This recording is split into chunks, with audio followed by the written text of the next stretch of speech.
ವೀಕ್ಷಕರೇ, ನಿಧಿ ಅಡುಗೆ ಚಾನಲ್ಗೆ ನಿಮಗೆಲ್ಲರಿಗೂ ಸ್ವಾಗತ. ದಿಢೀರಂತ ಮಾಡುವ ಬ್ರೇಕ್ಫಾಸ್ಟ್ ರೆಸಿಪಿ ಸಬ್ಬಸಿಗೆ ಸೊಪ್ಪಿನ ರವಾ ಇಡ್ಲಿಯನ್ನು ಇವತ್ತು ನಿಮ್ಮ ಜೊತೆ ಶೇರ್ ಮಾಡ್ತಾ ಇದ್ದೇನೆ. ತುಂಬ ಸುಲಭ ಹಾಗೂ ಆರೋಗ್ಯಕರವಾದ ಈ ಉಪಹಾರ ಒಂದ್ಸಲ ನೀವು ಟ್ರೈ ಮಾಡಿ. ಈ ಇಡ್ಲಿ ಇದೆಯಲ್ಲ, ಸಂಜೆ ತನಕ ಇಷ್ಟೇ ಸಾಫ್ಟಾಗಿ ಫ್ಲಫಿ ಆಗಿರುತ್ತದೆ. ರವೆ ಹುರಿದ ರೀತಿ, ಸೇರಿಸಿದ ಇಂಗ್ರೀಡಿಯೆಂಟ್ಸ್ನ ಪ್ರಮಾಣ, ಹಿಟ್ಟಿನ ಸ್ಥಿರತೆ ಇಡ್ಲಿಯ ರುಚಿಯನ್ನು ನಿರ್ಧರಿಸುತ್ತದೆ. ಬೆಳಗಿನ ಉಪಹಾರಕ್ಕೆ ಈ ಇಡ್ಲಿ, ಚಟ್ನಿ ಜೊತೆಗೆ 1 ಕಪ್ ಟೀ ಇದೆಯಲ್ಲ, ಕಾಂಫರ್ಟ್ ಬ್ರೇಕ್ಫಾಸ್ಟ್ ಅಂತ ಹೇಳ್ಬೋದು. ಸೊ ಸ್ಕಿಪ್ ಮಾಡದೆ ವಿಡಿಯೋವನ್ನು ನೋಡಿ. ಹಾಗೆ ಇನ್ನೂ ಸಬ್ಸ್ಕ್ರೈಬ್ ಮಾಡದೆ ನೋಡ್ತಾ ಇರುವವರು ದಯವಿಟ್ಟು ಸಬ್ಸ್ಕ್ರೈಬ್ ಮಾಡಿ. ಮೊದಲಿಗೆ ಇಡ್ಲಿಯ ಒಗ್ಗರಣೆಗೆ ತಯಾರು ಮಾಡೋಣ. ಒಂದು ಬಾಣಲೆಯನ್ನು ಗ್ಯಾಸಲ್ಲಿಟ್ಟು ಫ್ಲೇಮ್ ಆನ್ ಮಾಡಿ ಅದರಲ್ಲಿ ಒಂದು 3 ಸ್ಪೂನಷ್ಟು ಎಣ್ಣೆಯನ್ನು ಸೇರಿಸಿಕೊಳ್ಬೇಕು. ಎಣ್ಣೆ ಬಿಸಿಯಾದ ತಕ್ಷಣ ಅರ್ಧ ಸ್ಪೂನ್ ಸಾಸಿವೆ ಹಾಗೂ ಒಂದು ಅರ್ಧ ಸ್ಪೂನಷ್ಟು ಜೀರಿಗೆಯನ್ನು ಸೇರಿಸಿ ಹುರ್ಕೊಳ್ಬೇಕು. ಇವೆರಡು ಫ್ರೈ ಆಗಿ ಸಿಡಿಯಲು ಪ್ರಾರಂಭವಾಗಿದೆ. ಈಗ 1 ಸ್ಪೂನಷ್ಟು ಕಡಲೆಬೇಳೆ, 1 ಸ್ಪೂನ್ ಉದ್ದಿನ ಬೇಳೆಯನ್ನು ಸೇರಿಸಿ ಲೈಟಾಗಿ ಕಲರ್ ಚೇಂಜ್ ಆಗುವವರೆಗೆ ಇದನ್ನು ಹುರ್ಕೊಳ್ಬೇಕು. 2 ಸಣ್ಣಗೆ ಹೆಚ್ಚಿಟ್ಟ ಹಸಿಮೆಣಸು, 1 ಇಂಚಷ್ಟು ಶುಂಠಿಯ ಚೂರನ್ನು ಸೇರಿಸುವ, ಜೊತೆಗೆ ಒಂದು 15 ಕರಿಬೇವಿನ ಎಲೆಯನ್ನು ಚಿಕ್ಕದಾಗಿ ಚೂರು ಮಾಡಿ ಅದನ್ನು ಸೇರಿಸಿ ಹುರ್ಕೊಳ್ಬೇಕು. ಇವೆಲ್ಲ ಲೈಟಾಗಿ ಫ್ರೈ ಆಗಿ ಘಮ ಬರುವಾಗ 2 ಸ್ಪೂನಷ್ಟು ಹಸಿ ಬಟಾಣಿಯನ್ನು ಸೇರಿಸುವ, ಇದನ್ನು ಕೂಡ ಒಗ್ಗರಣೆಯಲ್ಲಿ ಫ್ರೈ ಮಾಡಿಕೊಳ್ಳುವ. ಸೇರಿಸಿದ ಸಾಮಗ್ರಿ ಚೆನ್ನಾಗಿ ಫ್ರೈ ಆಗಿದೆ. ಈಗ ಇದರಲ್ಲಿ ಈ ಮೆಜರಿಂಗ್ ಕಪ್ಪಲ್ಲಿ 1.5 ಕಪ್ಪಷ್ಟು ಮೀಡಿಯಂ ರವೆಯನ್ನು ಸೇರಿಸಬೇಕು. ಈಗ ಇದರಲ್ಲಿ 1/4 ಸ್ಪೂನಷ್ಟು ಅರಶಿನ ಹುಡಿಯನ್ನು ಸೇರಿಸಿದ್ದೇನೆ. ರವೆ ಸೇರಿಸಿದ ನಂತರ ಫ್ಲೇಮನ್ನು ಲೋ ಮಾಡಿ ಲೋ ಫ್ಲೇಮಲ್ಲೇ ಇದನ್ನು ಚೆನ್ನಾಗಿ ಹುರ್ಕೊಳ್ಬೇಕು. ಒಳ್ಳೆ ಘಮ ಬರುವವರೆಗೆ ಇದನ್ನು ಹುರ್ಕೊಳ್ಳುವ. ರವೆ ನೋಡಿ ಚೆನ್ನಾಗಿ ಫ್ರೈ ಆಗ್ತಾ ಇದೆ.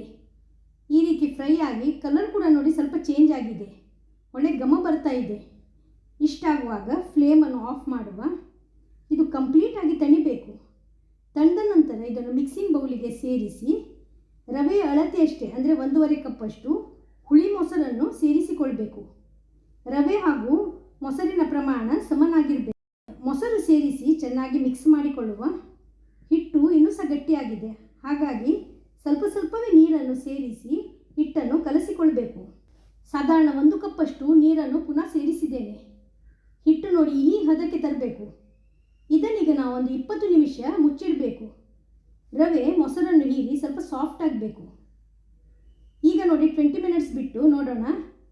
ರವೆ ನೋಡಿ ಚೆನ್ನಾಗಿ ಗಟ್ಟಿಯಾಗಿದೆ. ಪುನಃ ಇದರಲ್ಲಿ ಸ್ವಲ್ಪ ನೀರನ್ನು ಸೇರಿಸಿಕೊಳ್ಳುವ.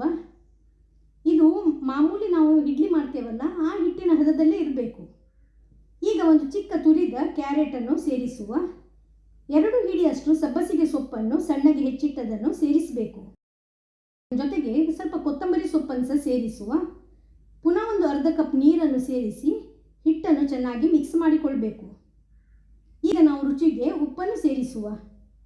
ಇದು ಇನ್ಸ್ಟೆಂಟಾಗಿ ಮಾಡುವ ಇಡ್ಲಿ ಆಗಿರುವುದರಿಂದ ಇದಕ್ಕೆ ನಾನು ಅರ್ಧ ಸ್ಪೂನಷ್ಟು ಈನೋವನ್ನು ಸೇರಿಸ್ತಾ ಇದ್ದೇನೆ.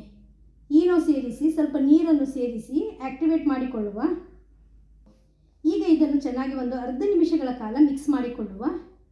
ಹಿಟ್ಟಿನ ಹದ ನೋಡಿ ಈ ರೀತಿ ಇರಬೇಕು. ಈಗ ಇಡ್ಲಿಗೆ ಹಿಟ್ಟು ರೆಡಿಯಾಗಿದೆ. ಇಲ್ಲಿ ಇಡ್ಲಿ ಮೋಲ್ಡ್ಗೆ ಎಣ್ಣೆ ಗ್ರೀಸ್ ಮಾಡಿಟ್ಟಿದ್ದೇನೆ. ಇಡ್ಲಿ ಪಾತ್ರೆಯಲ್ಲಿ ನೀರನ್ನು ಸೇರಿಸಿ ಕುದಿಸಲು ಇಟ್ಟಿದ್ದೇನೆ. ಈಗ ತಯಾರಿಸಿದ ಹಿಟ್ಟನ್ನು ಈ ಇಡ್ಲಿ ಮೋಲ್ಡ್ನ ಒಂದೊಂದೇ ಭಾಗಕ್ಕೆ ಸೇರಿಸಿಕೊಳ್ಳುವ. ಮೋಲ್ಡಲ್ಲಿ ಹಿಟ್ಟನ್ನು ಸೇರಿಸಿ ಇಟ್ಟಿದ್ದೇನೆ. ಇದನ್ನಿಲ್ಲಿ ಪ್ರೀಹೀಟ್ ಆದ ಇಡ್ಲಿ ಪಾತ್ರೆಯಲ್ಲಿ ಇಡಬೇಕು. ಒಂದು 15 ನಿಮಿಷಗಳ ಕಾಲ ಮೀಡಿಯಂ ಉರಿಯಲ್ಲಿ ಇದನ್ನು ಬೇಯಿಸಿಕೊಳ್ಳುವ. ಈಗ ನೋಡಿ ಬೇಯಿಸಿದ್ದು ಆಗಿದೆ, ಪರ್ಫೆಕ್ಟಾಗಿ ಬಂದಿದೆ. ಇದೊಂದು 2-3 ನಿಮಿಷಗಳ ಕಾಲ ಕೆಳಗಿಟ್ಟು ಇದರ ಬಿಸಿ ಹಬೆ ಹೋಗಬೇಕು. ಸ್ವಲ್ಪ ತಣೀಲಿ. ಬಿಸಿಯಲ್ಲಿ ಇದನ್ನು ಡಿಮೋಲ್ಡ್ ಮಾಡಿದರೆ ತುಂಡಾಗ್ತದೆ. ಈಗ ಇದರ ಹಬೆ ನೋಡಿ ಹೋಗಿದೆ. ಈಗ ಒಂದೊಂದಾಗಿ ಇದನ್ನು ಮೋಲ್ಡಿಂದ ಸಪ್ರೇಟ್ ಮಾಡುವ. ನೋಡಿ ಎಷ್ಟು ಚೆನ್ನಾಗಿ ಬಂದಿದೆ ಅಂತ ನಿಮಗೆ ನೋಡಿದ್ರೇ ತಿಳಿಯುತ್ತದೆ. ಟೇಸ್ಟ್ ವೈಸ್ ಕೂಡ ಸೂಪರ್ ಆಗಿರ್ತದೆ.